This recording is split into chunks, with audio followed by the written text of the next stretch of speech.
Баршаларыңызға ассалаумағалейкум. Еліміздің батысында, яғни Жаңаөзенде Астанадағы наразылық акциясына шыққан мұнайшылар жаңа видео үндеу түсірді. Олар Астанадан Жаңаөзенге қайтқан болатын.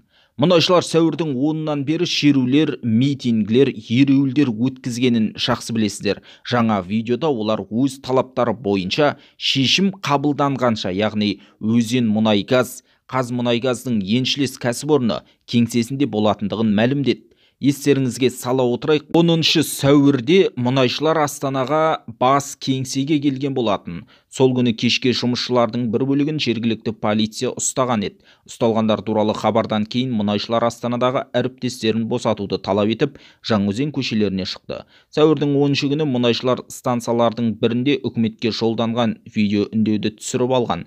Яғни олар өз талаптары орындалғанша митингісін жалғастырмақ көрінеді.